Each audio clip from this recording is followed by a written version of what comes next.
Remaining here on set, Newsmax TV's Francesca Page. Francesca, good to have you here. And we are joined via telephone by two ladies who may take exception to Michelle Obama's curious fundraising line. Miriam Weaver and Amy Jo Clark are the co-founders of thechicksontheright.com. They're also the authors of the new book, Right for a Reason: Life, Liberty, and a Crapload of Common Sense. And ladies, as we get a look at your book cover, we'll turn first to you, Miriam. What is your take on Michelle Obama and her fundraising comments? She and her husband both seem to be having these pot meet kettle moments. Yeah, so can you hear me okay? We can hear you just fine. Okay, well, I mean, I think it just speaks to the fact that there's a complete disconnect from reality in this administration to what regular Americans are feeling and experiencing in this regular everyday life. So it's just one more example, and the examples are unfortunately endless, of how the Obamas, they don't exactly walk their talk. Ladies, we also want to talk about a recent CNN poll that shows, if asked today, the majority of voters would pick Romney over Obama for president. Are we seeing here some buyer's remorse? Do they do this to make our hearts hurt? Is that why they do this? Seriously. Well, we see this and we want to look at people and go, we told you so, And I think the reason that the reason that Romney lost was because of that one big comment about the 47%. Right. And, he really didn't say anything that wasn't true. And a lot of things that we're hearing that Romney said during the campaign have come true. And it wasn't really anything that was, these great predictions or anything. It was just stuff that was common sense, which a lot of people, what we're seeing is that common sense is just not that common anymore, really.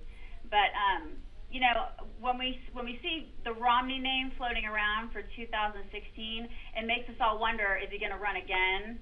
And then what we talk a lot about on our blog, on our website, and with the folks that come and join us in our community, is are we going to see more recycled candidates? And that worries us a little bit because we're really not sure if that's necessarily what we want for 2016. We're hoping to see fresher names, new candidates. And names which haven't yet been tarnished by the liberal media. Yeah. Well, it's interesting you mentioned that, and I got a kick out of your plaintive question there.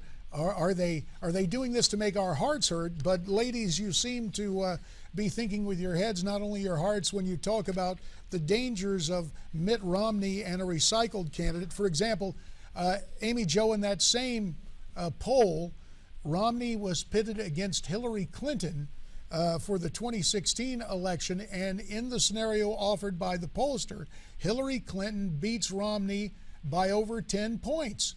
So the question becomes, you ladies were mentioning some who have not yet arrived on the scene.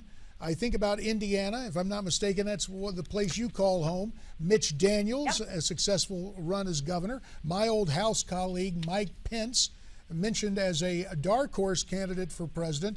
Will Indiana turn out a national candidate over the next couple of years? It would be awesome if somebody like a Mitch Daniels would run. I don't think that that's ever going to happen. I think, she cried for 3 days when he decided not to run. It's true. But Mike Pence, we've heard that is a possibility. You never know. It could happen.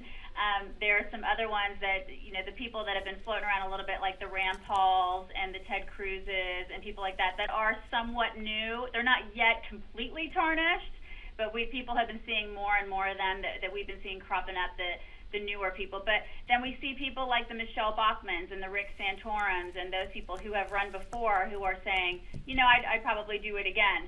And we wonder how well they would do in the 2016 race. So, I don't know. I'm not sure if anybody can beat Hillary at this point. We're just not sure, because she is a force to be reckoned with, just like Obama was in 2008 and 2012, because he was the first black president, and Hillary will be the first woman president. So that is such a force, and so we need somebody that is so strong. I mean, just so powerful when it comes to the GOP.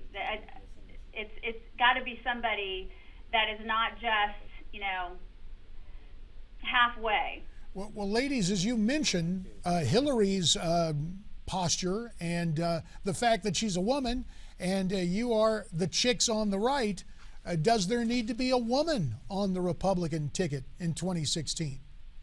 We would welcome that. We would absolutely relish that idea if there was a good contender on the GOP side. I think for us, it's very frustrating to see that Hillary does still poll so well, because it's as Democrats have proven time and again, it almost doesn't matter how much someone screws up on their side. Yep. They become more popular as a result. And so that's really frustrating. But I think the key for whoever our candidate is on the GOP ticket, they have to have the ability to express themselves forcefully and unafraid. Because the problem, I think, with Mitt Romney was that he was so nice. And people saw him as this slick businessman who didn't necessarily always fight back really strongly against the criticisms that were leveled against him. So, and that niceness, what happened was the liberal media took that niceness and they turned it into, we're going to demonize him. Yeah. And that's exactly what they did. And they're going to do that with every single candidate. So we got to be ready for that.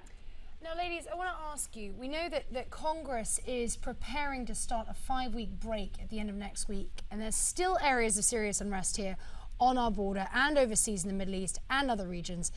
Is this really the best time to be going on vacation? no. No. It's so not, but does he care? I mean, does he care? Well, and the thing is, I can't speak to what the break rules are, but it seems to me that if your country is falling apart at the seams, literally, which is what's happening at our border, that perhaps their schedule could be rearranged. I mean, come on. But I don't think he has any sense of that, though. I mean, I honestly just don't think that he cares. Obama? Yeah, I don't think Obama cares at this point. The optics don't even matter anymore, because it's like Miriam was saying before, with Democrats, they give such a pass for bad behavior that this would never fly if it was George W. It just would have never flown, this sort of behavior. And with Obama, he gets such a pass after pass after pass that this is just okay. I mean, it's totally okay for him to take a vacation when the world is literally falling apart. Amy Jo, you're mentioning, of course, the 15 days the president is supposed to be spending starting, I guess, next week in Martha's Vineyard. Also, there's a congressional break. Part of it is vacation, but there are campaigns going on as well, with all 435 seats up in the House of Representatives. Miriam, let me get you to weigh in. I love the title of a book, and I know you can't judge a book by its cover. Dr. Franklin warned us about that, but this title, Right for a Reason, Life, Liberty, and a Crap Load of Common Sense. Is that the slogan of you two chicks on the right?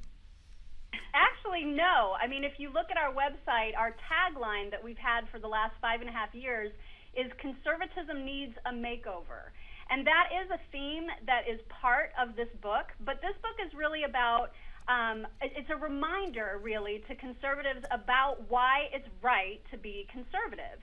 And the reason it's right is because of that subtitle, because all of the things that are conservative principles, life, liberty, and common sense, are central to what makes conservatism right. And so that's what we want. It's really kind of like a pep rally in book form, because we're frustrated, and we know a lot of other conservatives out there are frustrated, and especially the ones who may not feel like they belong to the party anymore, because perhaps they feel a little bit more relaxed about some social issues, or they just don't feel heard.